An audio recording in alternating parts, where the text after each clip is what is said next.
कर्पूरगौरं करुणावतारं संसारसारम्। ओम शिवा, जय माता दी। पुनः स्वागत है आप सभी का। चलिए, हमारे प्यारे प्यारे सिंह राशि के जो जातक हैं, इनके लिए महीना कैसे जाने वाला है अप्रैल का, इसके बारे में चर्चा कर लेते हैं। मूल समझ लीजिए कि शेर जो होता है वो हर हाल में उसको शेर ही बोला जाएगा। सिंह राशि है ना, उसको हर हाल में सिंह ही बोला जाएगा। वो किसी भी प्रकार से किसी और की श्रेणी में आ ही नहीं सकता। वो शेर था, शेर है और शेर ही रहेगा। तो अब जो शनि बाबा का जो डिप्लोमा वाला जो 2.5 साल का जो डिप्लोमा है वह काल आरंभ हो गया है। कोई बात नहीं, शेरों को क्या फ़र्क पड़ता है। लेकिन आपके लिए ये तो खैर एक थोड़ा सा विनोद था, लेकिन आपके लिए गोल्डन जो टाइम है वह शुरू हो चुका है। कैसे, मैं इसको समझाता हूँ। सबसे पहले तो आप इस बात को बहुत अच्छे से समझिए कि राहु एक ऐसे ग्रह हैं जिनको जो मर्जी कुछ दे दो वह संतुष्ट नहीं होने वाले हैं, यानी अस्थिरता है इनके अंदर। हम बहुत लंबे समय तक बैठते हैं, 18 महीने। अब अगर हम 18 महीने का पीछे जाएं तो हमारा जीवन में जो अगर उथल पुथल मची हुई है, यानी कि हमारे को एक क्लियर ही नहीं है कि वर्तमान तो हमारा यह है, लेकिन वर्तमान ही इतना ज़्यादा अस्थिर बना हुआ है कि भविष्य की, उत्तम भविष्य की हम कल्पना कर ही नहीं सकते। अब पता नहीं किस तरीके से कभी कभार कुछ चीज़ें हो जाती हैं, सिद्ध हो जाती हैं, बैठ जाती हैं, लेकिन निश्चित आय हमारे पास नहीं है। नकद धन की तो इस प्रकार की निश्चिंतता हम जो है बैठा नहीं पा रहे हैं, क्योंकि है ही नहीं। अब जो ये गणना जो चल रही है कि शनि बाबा जो है मीन राशि जो है पड़ रही है आपके अष्टम भाव में, सब बेड़ा गर्क कर देंगे। देखिए, इस बात को बहुत अच्छे समझिएगा। शनि स्थिर प्रकृति वाले हैं, स्लो चलने वाले हैं, और सबसे बड़ी बात न्याय करने वाले ग्रह हैं। इन ग्रहों का भी न्याय शनि बाबा करते हैं। इस बात की आज्ञा उनके गुरु सर्वपिता महादेव ने दे रखी है उनको। ऐसे थोड़ी है कि मीन राशि में आने से सिंह राशि वालों को थोड़ा वो हो जाएगा। ये तो प्रचलित ज्ञान है, घूमे जा रहा है मीन राशि। अब सोचो, मीन राशि के जो हमारे प्यारे प्यारे जातक हैं वो कितने भय में है, जबकि मूल जो सिद्धांत है, ग्रह की मूल प्रकृति है, उसके हिसाब से कोई भी विद्वान जो है वो चर्चा नहीं करता, या थोड़े विद्वान चर्चा करते हैं। अब राहु को समझ लीजिए, क्योंकि सूर्य यहाँ बैठे हुए थे, अब सूर्य उच्च होकर आगे पहुंच जाएंगे, आपके भाग्य को चमकाएंगे। अब सूर्य गर्म, मीन राशि थोड़ी जल प्रकृति, अग्नि और जल मिला लो, उठ गया धुआं हो गया राहु पहले से मीन राशि में बैठे हुए, उनको मिल गया बल। उसके साथ में शनि बाबा अस्त चल रहे थे, शुक्रदेव उच्च के हैं, अष्टम में उच्च के हैं। हो क्या रहा है, वक्री चल रहे थे, नहीं लाभ मिल पा रहा था। उसके पश्चात बुध बाबा हैं, बेशक नीच प्रभावी हैं, लेकिन बुध के अंदर क्या ताकत है, बहुत सारी नेगेटिविटी को अपने अंदर सोख लेते हैं, जातों को आशीर्वाद देते हैं, बहुत ज़्यादा प्रेम बरसाते हैं। धन के संबंध में उनकी दृष्टि पड़ रही है दूसरे सेक्शन पे। अस्त हो रखे थे, वक्री चल रहे थे, 7 और 8 तारीख को इस प्रभाव से मुक्त हो जाएंगे। अब न्याय किसका होगा, न्याय होगा जो एक प्रकार की षड्यंत्र वाली चीज़ें सिंह राशि के जातकों के साथ चल रही थी, उसके प्रति जो मूल ग्रह है, ग्रह को क्या मानेंगे, हमारी ऊर्जा।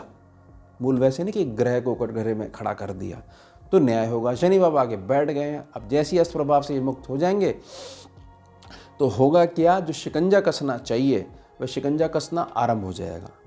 अब सूर्य बाबा जब ये यहाँ पर मूव कर जाएंगे तो भर भर के भाग्य का साथ मिलेगा, और आपकी यात्राओं में जो अभी तक आपकी पूछ नहीं थी, जैसे उदाहरण लीजिए कि कोई भी जातक है, कोई भी बच्चा है सिंह राशि का, बड़ी उसने मेहनत की, इंटरव्यू के लिए बड़ी मेहनत करी, और ये किसी ने उसको ना नज़र ही नहीं डाली, नोट ही नहीं करा। अच्छा, आप वहाँ आए थे, अच्छा हमारे को तो अब दिखाई नहीं दिए, अब दिखाई दोगे। क्यों, क्योंकि जो दृष्टि है सूर्य देव की वह तीसरे भाव पे पड़ रही है, लेकिन इस समय जो सूर्य बाबा हैं 1 नंबर में बैठे हुए वो उच्च के हो गए हैं। यानी कि जो फाइल आपकी नीचे दब गई थी, बहुत सारी फाइलों के नीचे, अब सूर्य बाबा के आशीर्वाद से वह ऊपर आने वाली है। अब आपका गोल्डन टाइम, जैसे मैंने प्रार्थना करी, शुरू होने वाला है। अब मंगल को हम समझ लेते हैं। सिर्फ एक निजी प्रार्थना रहेगी, सिर्फ एक निजी प्रार्थना रहेगी। सिंह राशि का जातक जो है उसको केवल और केवल प्रेम से कंट्रोल करा जा सकता है। किसी भी प्रकार से अगर कोई भी व्यक्ति सोचता है कि सिंह राशि के जातक के ऊपर शासन करा जा सकता है तो भैया करके देख लेना, सिर के बल गिरोगे। अब सिंह राशि के जातकों से प्रार्थना है कि कोई भी बुजुर्ग अगर आपको उनके जीवन के क्षेत्र के संबंध में कुछ अनुभव के द्वारा कुछ सीख देने का प्रयास कर रहे हैं तो केवल जी हाँ करके आप उनकी बात सुन सकते हैं। किसी भी अवस्था में ये प्रकट नहीं होना चाहिए कि देखिए आपको कितनी फ्रस्ट्रेशन हो रही है, सुनना ही नहीं चाहते आप। तो यहाँ पर मंगल बिगड़े हुए हैं, मंगल नीच प्रभाव भी हैं, इस वजह से ये 12वें भाव में बैठे हुए हैं, ये ठीक नहीं है। लेकिन इनकी जो 7वीं दृष्टि है, इनकी जो 8वीं दृष्टि है, ये बहुत सारे आपके संपर्क बनाएगी। संपर्क के माध्यम से बहुत सारे कनेक्शन जो बनेंगे उससे धन भी आएगा। अब जब धन आएगा तो क्या होगा, किसी भी प्रकार से छठा सेक्शन है कर्जा और बीमारी वाला, वहाँ पर जो नेगेटिविटी बैठी हुई है वह दूर होगी। प्रार्थना रहेगी कि आपके वाणी के द्वारा, आपके व्यवहार के द्वारा किसी का अनजाने में भी अपमान नहीं हो पाए। जैसे ही पता लगे तुरंत क्षमा मांग लीजिए, जिससे कि जो सूर्य उचके हुए ना बहुत ज़्यादा इनको और आशीर्वाद मिले ऊर्जा के रूप में। ये सारे आपके पुण्यों के खजाने हैं, लॉकर्स हैं ये एक प्रकार से, इनमें आपके व्यवहार के द्वारा बढ़ोतरी होती है। अब मूल समझिए अगले 2.5 साल के लिए गोल्डन पीरियड हो गया ना आपका, अप्रैल महीने से शुरू। अब शनि बाबा की 3री दृष्टि पड़ रही है आपके 10वें सेक्शन पे, गुरु बाबा भी वहां बैठे हुए हैं।